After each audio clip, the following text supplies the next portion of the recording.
സാഹചര്യത്തെ നോക്കിയിരുന്നാൽ നമ്മുടെ ജീവിതത്തിൽ നമുക്കൊന്നും ചെയ്യുവാൻ കഴിയത്തില്ല. അതേസമയത്ത് വിശ്വാസം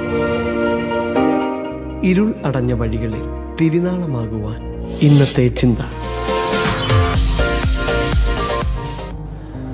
പ്രൈസ് ലോർഡ്. ദൈവനാമത്തിന് മഹത്വമുണ്ടാകട്ടെ. സഭാപ്രസംഗി 11-ാമത്തെ അധ്യായത്തിൽ കടന്നു വരുമ്പോൾ അവിടെ ലേഖകൻ എഴുതിയിരിക്കുന്ന ചില പ്രധാനപ്പെട്ട കാര്യങ്ങളെക്കുറിച്ച് നമുക്ക് കാണുവാൻ കഴിയുന്നുണ്ട്. നമ്മുടെ ക്രിസ്തീയ ജീവിതത്തിൽ നാം ഉൾക്കൊള്ളേണ്ടതും നമ്മുടെ ക്രിസ്തീയ ജീവിതത്തിൽ പ്രായോഗിക വശത്ത് കൊണ്ടുവരേണ്ട ചില കാര്യങ്ങളെക്കുറിച്ച് രേഖപ്പെടുത്തിയിട്ടുണ്ട്. 1-ാമത്തെ വാക്യം ഇങ്ങനെ പറയുന്നു: നിന്റെ അപ്പത്തെ വെള്ളത്തിന്മേലെറിയുക, ഏറിയ നാൾ കഴിഞ്ഞിട്ട് നിനക്കത് കിട്ടും. സ്വതം ഈ വാക്യത്തിൻ്റെ അർത്ഥത്തിലേക്ക് കടന്നു വരുമ്പോൾ ദൈവസന്നിധാനത്തിൽ നാം കഴിക്കുന്ന പ്രാർത്ഥന അല്ലെങ്കിൽ ദൈവസന്നിധാനത്തിൽ നാം പങ്കുവെക്കുന്ന വിഷയങ്ങൾ, നമ്മുടെ ഹൃദയത്തിൻ്റെ ആഗ്രഹങ്ങൾ, നമ്മുടെ അവസ്ഥകൾ, ആ വിഷയത്തിൻ്റെ മേലൊക്കെ കുറച്ച് വൈകിയാലും നമുക്ക് വിടുതൽ പ്രാപിപ്പാൻ കഴിയും, അല്ലെങ്കിൽ നമുക്കതിന് മറുപടി ലഭിക്കും. അപ്പത്തെ വെള്ളത്തിന്മേൽ എറിയുക, ഏറിയ നാൾ കഴിഞ്ഞാലും അത് തിരികെ കിട്ടും, അത് തിരികെ ലഭിക്കും. അതായത് അതിൻ്റെതായിട്ടുള്ള വിടുതൽ, അതിൻ്റെതായിട്ടുള്ള പ്രവൃത്തി നമ്മുടെ ജീവിതത്തിൽ വെളിപ്പെടും. നമ്മുടെയൊക്കെ ജീവിതത്തിൻ്റെ കഴിഞ്ഞ നാളുകളിലെ അനുഭവത്തിൽ നമുക്ക് പറയുവാൻ കഴിയുന്ന ഒരു സാക്ഷ്യം പോലും അത് തന്നെയാണ്.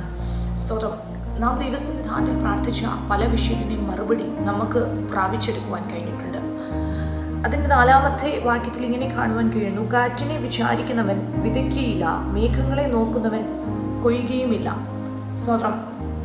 ഒരു വ്യക്തി കാറ്റ് വീശും എന്ന് പറഞ്ഞ് നിൽക്കുവാണെങ്കിൽ ഒരിക്കലും ആ മനുഷ്യന് വിതയ്ക്കുവാൻ കഴിയത്തില്ല. മേഘം നോക്കിയിരുന്നു കൊണ്ട് മഴ പെയ്യും എന്ന് ചിന്തിക്കുന്ന വ്യക്തിക്ക് ഒരിക്കലും ഒന്നും കൊയ്തെടുക്കുവാൻ കഴിയത്തില്ല. സ്തോത്രം. സാഹചര്യത്തെ നോക്കിയിരുന്നാൽ നമ്മുടെ ജീവിതത്തിൽ നമുക്കൊന്നും ചെയ്യുവാൻ കഴിയത്തില്ല.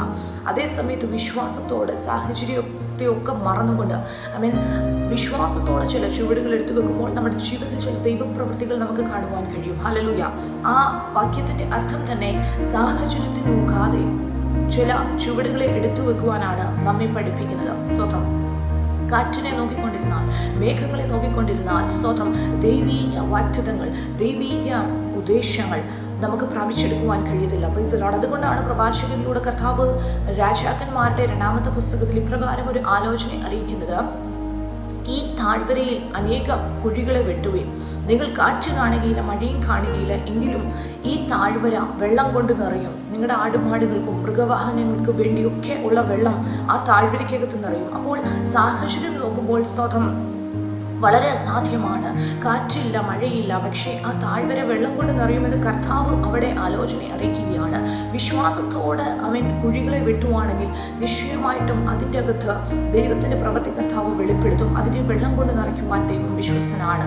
സ്തോത്രം. ആ അധ്യായത്തിൽ നമുക്ക് ദൈവത്തിൻ്റെ അത്ഭുതകരമായ പ്രവൃത്തിയെക്കുറിച്ച് കാണുവാൻ കഴിയുന്നുണ്ട്. കർത്താവിൻ്റെ ജനത്തിനു വേണ്ടി ദൈവം ചെയ്ത അത്ഭുതകരമായ പ്രവൃത്തികൾ. Price the Lord. നമ്മൾ ദൈവത്തിന് വേണ്ടി വിശ്വാസത്തോടെ എടുത്തു വെക്കുന്ന ചുവടുകളുടെ മധ്യത്തിൽ കർത്താവ് നമുക്ക് വേണ്ടി പ്രവർത്തിപ്പാനിടയായിത്തീരും.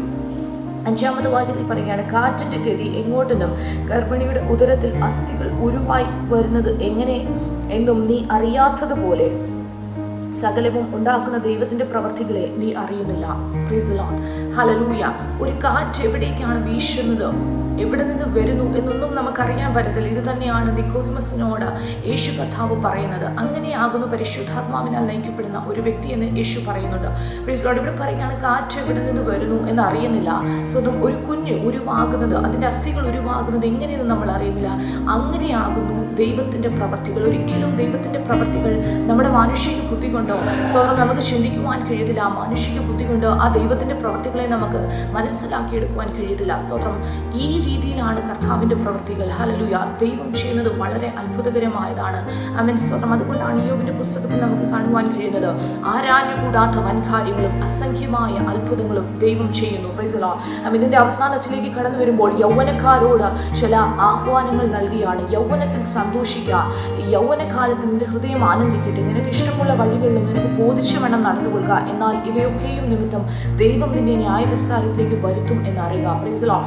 യൗവനക്കാർക്ക് ഒരു ആഹ്വാനം നൽകുകയാണ്: നിങ്ങൾ ദൈവസന്നിധാനത്തിൽ നിൽക്കണം, അല്ലെങ്കിൽ യൗവനകാലത്തിൽ സൃഷ്ടാവിനെ ഓർത്തുകൊള്ളണം. ഒരുപക്ഷെ ഹൃദയം ആനന്ദിച്ച് സന്തോഷിച്ച് പല വഴികളിലേക്ക് പോകും, എങ്കിലും ഒരു കാര്യം ഓർത്തുകൊള്ളണം, ഒരു കാര്യം അറിയണം: ഇതിനൊക്കെ കർത്താവ് ന്യായവിസ്താരത്തിൽ നമ്മെ കൊണ്ടുവരും. അങ്ങനെയെങ്കിൽ ഹല്ലേലൂയ ദൈവദർശനത്തിനായി വിശ്വസ്തയോട് നിൽക്കുവാൻ, സൃഷ്ടാവിനെ ഓർത്ത് ഭയത്തോടും ഭക്തിയോടും പ്രവാസകാലം കഴിപ്പാൻ കർത്താവ് കൃപ ചെയ്യട്ടെ. ഈ വചനങ്ങളാൽ ദൈവം ഇവരെയും അനുഗ്രഹിക്കട്ടെ.